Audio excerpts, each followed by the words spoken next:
राम मंदिर निर्माण के नींव की डिजाइन मुंबई के रिसर्च सेंटर में तैयार की जा रही है, जो कि 15 दिनों में यानी कि फरवरी माह में अयोध्या आ जाएगी। इसकी ब्लूप्रिंट के आधार पर परिसर में मलबा हटाने का काम जो है वो तेजी से शुरू कर दिया गया है और फरवरी माह में डिजाइन के आधार पर नींव तैयार किए जाने का काम भी शुरू कर दिया जाएगा।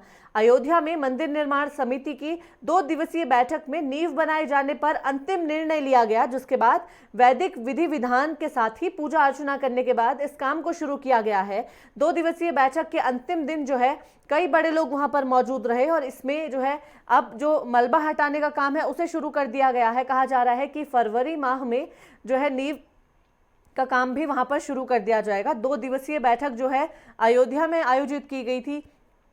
इस 2 दिवसीय बैठक का जब समापन हुआ उसके बाद अयोध्या में मलबा हटाने का काम शुरू हुआ है और कहा जा रहा है कि जल्द ही जो नींव रखने का काम है वो भी किया जाएगा। का मतलब भारतीय 36 से 39 40 फीट तक मलबा हटाया जा सकता है, तो कोई इसमें बाधा नहीं आएगी, लेकिन हटाएंगे स्टेप बाय स्टेप। जहां देखेंगे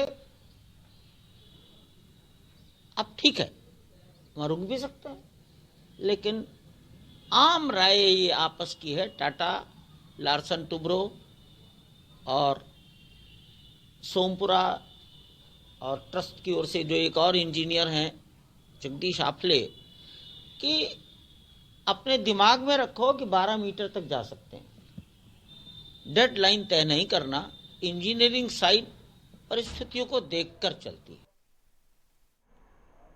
और इस खबर पर हमारे संवाददाता शैलेंद्र सिंह हमारे साथ फोन लाइन पर जुड़ गए हैं। शैलेंद्र, किस तरह से वहां पर मलबा हटाने का काम शुरू किया जा रहा है, क्योंकि कहा यह जा रहा है कि फरवरी माह में जो युद्ध स्तर पर काम शुरू किया जाएगा। फिलहाल के लिए कहा जा रहा है कि सांकेतिक रूप से अभी जो मलबा हटाने का काम है वो शुरू किया गया है। कैसे स्थिति वहां पर देखने को मिल रही है, कितनी तैयारियां इस वक्त अयोध्या में नजर आ रही है शैलेंद्र?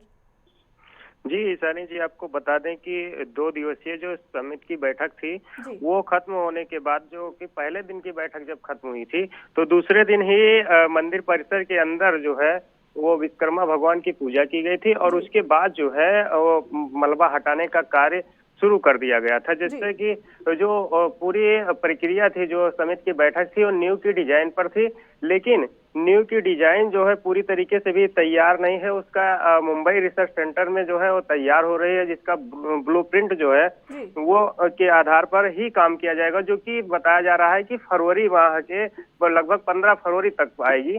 तो इसलिए जो है जितना रहेगा, जो स्टेप बाय स्टेप, जैसा कि चंपत राय जी ने बताया कि स्टेप बाय स्टेप मलबा हटाने का काम किया जाएगा, जहां पे कि 160 मीटर तक की मलबा हटाने का या नींव की खुदाई का कार्य है। तो जहां तक हो सकेगा, जब तक कोई व्यवधान नहीं आता है तब तक कार्य चलता रहेगा। जी शैलेंद्र, इसके साथ ही कहा जा रहा है कि इंजीनियर्स की ओर से भी एक बार फिर जो है मिट्टी की जांच की जाएगी, उसको लेकर क्या कुछ अपडेट आपके पास है शैलेंद्र? बता दें कि जब से खुदाई के दौरान रेत निकली थी उसी टाइम से ट्रस्ट ने जो है 8 इंजीनियरों की समिति अलग से बना दी गई थी, जिसमें एल&टी और टाटा कंसल्टेंसी के भी इंजीनियर शामिल थे। तो अब वो दोबारा रिसर्च करेंगे, क्योंकि कुछ जगहों पर जो है 100 फीट के गड्ढे जहां खोदे गए थे वहां पर रेत ज्यादा निकल रही थी। तो अब जब नींव की डिजाइन दूसरे तरीके से कुछ सिस्टम चेंज करके जो है वो फिर से जो है चेन्नई यूनिवर्सिटी भेजी जाएगी मिट्टी, जिससे कि कोई आगे व्यवधान ना हो। चलिए, बहुत धन्यवाद शैलेंद्र तमाम जानकारी के लिए।